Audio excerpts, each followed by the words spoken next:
Supercross et même du trial. Et oui Nathalie, vous dans le funboard par exemple, il y a différents types d'épreuves. Il y a les vagues et il y a les courses racing où la vitesse compte. Dans le trial, la vitesse ne compte pas du tout, c'est l'adresse qui compte beaucoup. L'adresse, c'est-à-dire qu'il faut passer ces zones qui sont énormes. Vous voyez, surtout dans le trial indoor, comme dans ce master trial, il y a des zones très très grandes, il faut passer ces zones et jamais mettre le pied par terre. Le sport qui a été un peu inventé par les remis en forme, disons, par les Anglais dans les années 20, a beaucoup évolué. Maintenant, les motos sont très sophistiquées, les motos ont, Loulou Bernardelli vous le montrera tout à l'heure, ont des refroidissements liquides, des freins à disque, et maintenant ils arrivent à passer dans des zones incroyables, comme ces caisses ou comme des escaliers que nous verrons tout à l'heure. Donc nous allons vous faire découvrir ce Master Trial de Bercy avec les 10 meilleurs mondiaux. Tout de suite, c'est Jean-Louis Bernardelli qui nous sert de guide.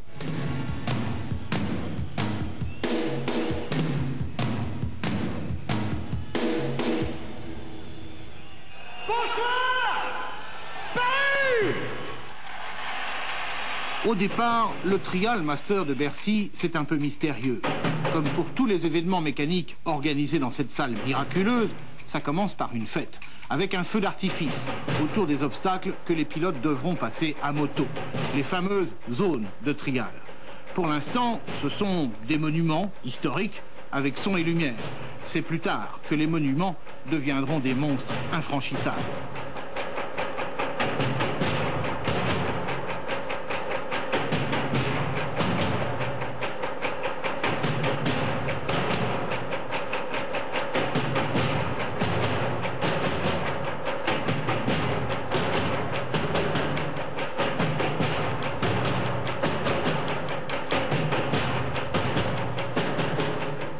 Le trial est un sport tout en finesse, tout en délicatesse, alors pourquoi pas honneur à la beauté.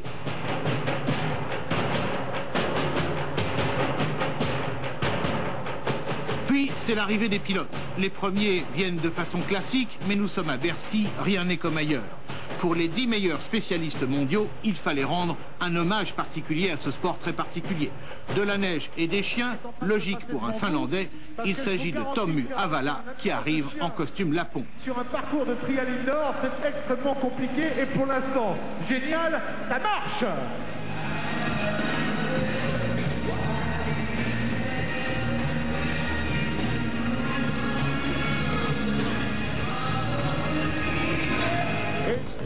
Le quadruple champion du monde, l'Espagnol Jordi Tarrés, descend forcément du ciel.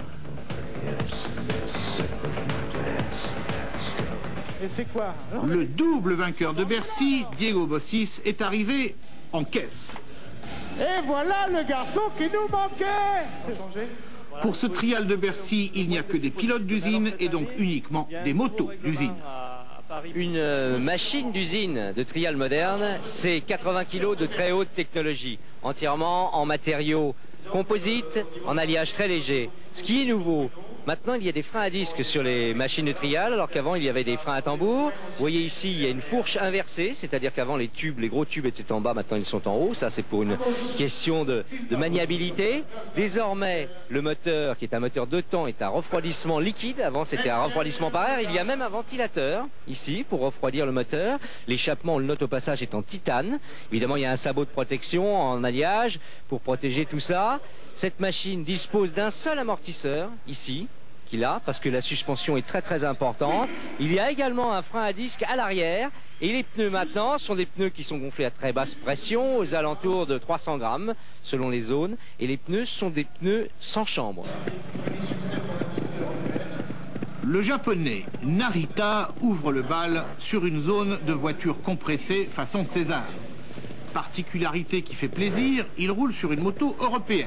Le trial est la dernière discipline où le pays du soleil levant n'a pas encore tout raflé.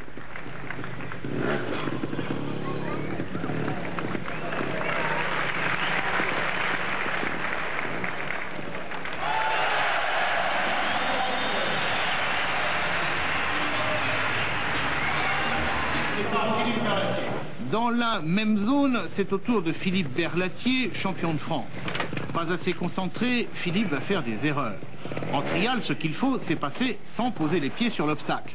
Un pied compte un point, le résultat absolu est donc le 0. Ici, Berlatier pose un pied et donc perd un point. Le surplace, si l'on a les pieds sur la moto, c'est permis.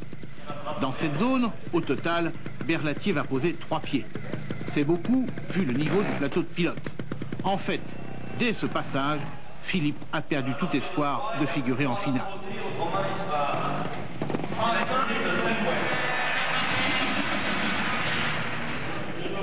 Thierry Michaud, 10e au championnat du monde 1991, a retrouvé la compétition après 6 mois d'absence due à une blessure. Il se bat bien, mais finir le premier tour avec 9 points, c'est énorme. Sachant que seuls les 4 premiers vont en finale, Michaud sait, dès la zone 3, qu'il a trop posé de pied.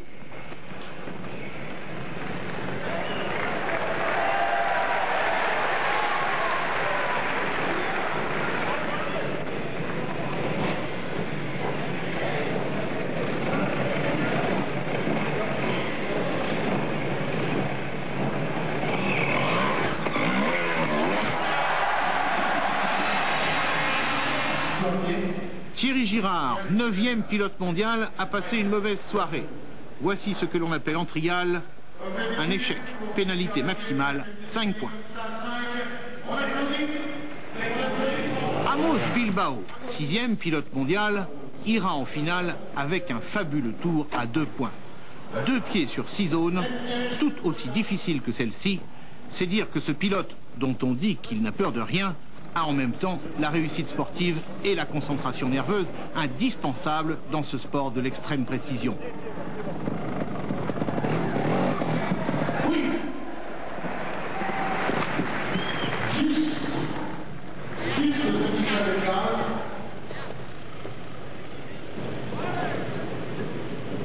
Avant de faire les zones, Amos avait décidé de prendre beaucoup plus à gauche à son arme.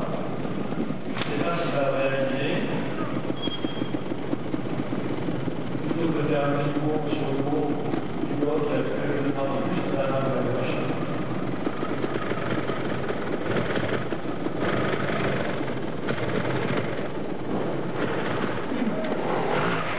La zone est longue, Bilbao n'y fera aucune erreur.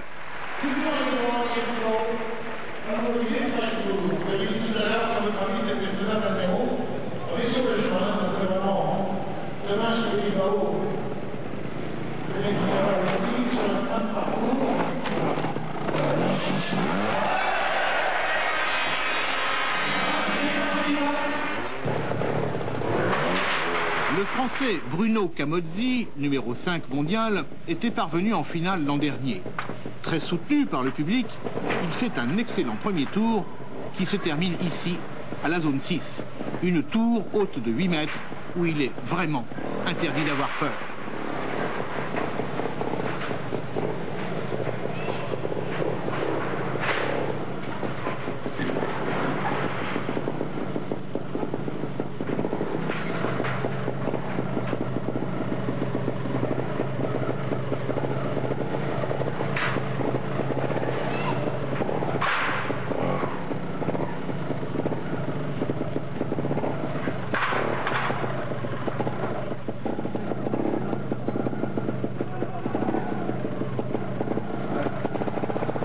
C'est ici, dans cette descente, où tous les autres pilotes ont dû s'y prendre en 2 fois, que le Français ose la voie directe. Et ça passe.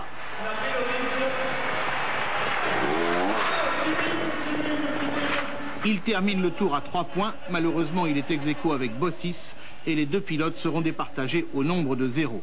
Il n'ira pas en finale. Il n'y aura donc pas de Français dans le 2e tour.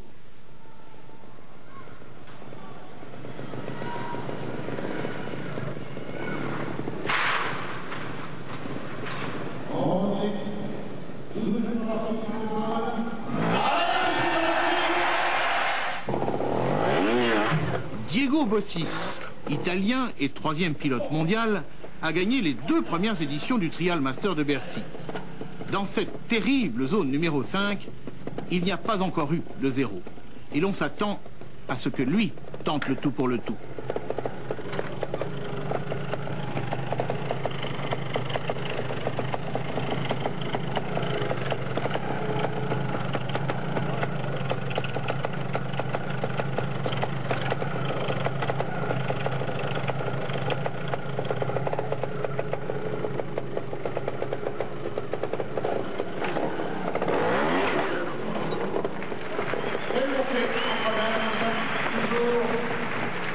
0.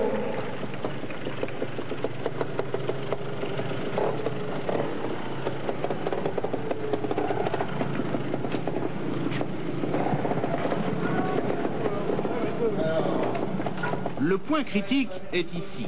En fait, Diego a déjà calculé qu'il peut se permettre un pied, même deux, en gardant ses chances de qualification en finale. Voilà, le pied. S'il avait essayé de passer sans le poser, il risquait vraiment l'échec. Là, il a fait un superbe rattrapage.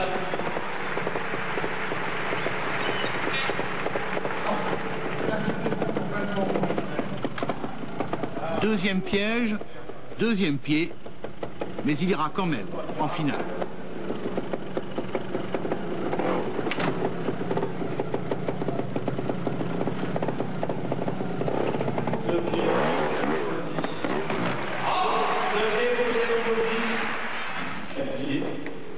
Les deux meilleurs pilotes du monde, les voici dans la seule zone parallèle du circuit. En jaune, le Finlandais Tommi Avala. En rouge, le quadruple champion du monde Jordi Tarrés. Il a tout gagné dans sa vie, sauf le Trial Master de Paris. Il a repéré que l'imbattable Bossis a fait quelques erreurs.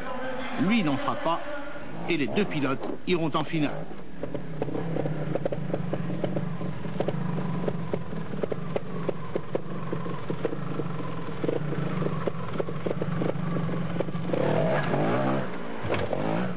Voilà, au passage, ce qu'est un champion du monde, hyper motivé, intouchable.